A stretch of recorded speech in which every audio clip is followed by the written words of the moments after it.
Look, today all the Prime Minister wanted to talk about was his government's social media ban for under 16s, but his press conference was understandably hijacked by public anger over the abuse of taxpayer-funded travel by his social media minister, Anika Wells. I really do my best, and like I said, I'm confident that I have upheld the guidelines at all times with all of my travel. I have a lot of really important work to do. I love doing it. I'm grateful to be doing it, and I will continue to do that work. Sure, you hear her there. Minister Anika Wells kept saying that flying her spouse to sporting events and shouting at kids on a ski holiday, paid for by you, the taxpayer, might be within the rules. But just because something's legal doesn't mean it should be done. And Wells is not the only minister or only MP with a snout deeply in the trough. The Trade Minister Don Farrell, well, he's blown $116,000 of family reunion travel in just 3 years. Even though the bloke is 71 years of age, his children are all middle-aged adults. He's got grandchildren, for goodness sakes. And the fact is, he's got a ministerial salary of around $400,000 a year. Now, honestly, if he wants to shout his adult kids a flight to the AFL, then he should pay for it himself rather than expect you to fund it. Now, you know I've worked in politics for a long time. I accept there is a case to fly a spouse or a dependent child to Canberra maybe once or twice a year. But this perk, this rort of flying the family all over the country is just wrong. This was brought in by Malcolm Turnbull. It needs to be scrapped.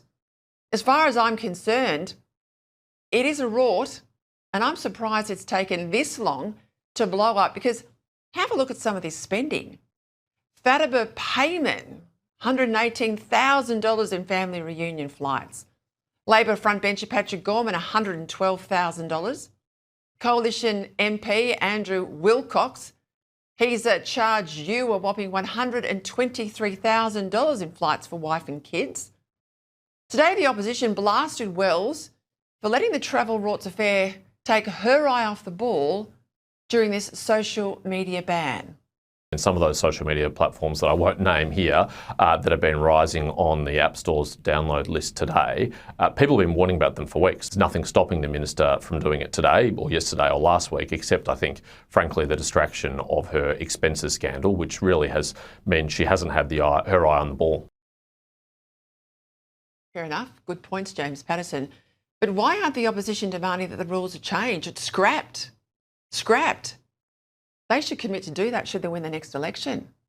I'll say it again, this family reunion perk outside of Canberra travel, not to Canberra, but all the other stuff you're seeing, all these business class fares, this is a rort. It's a rort, and it's got to be scrapped, or the opposition has no credibility.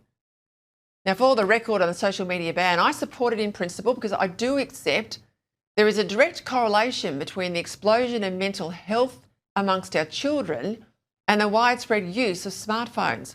But, in the end, parents are a far better regulator of their child's behaviour than any government can hope to be.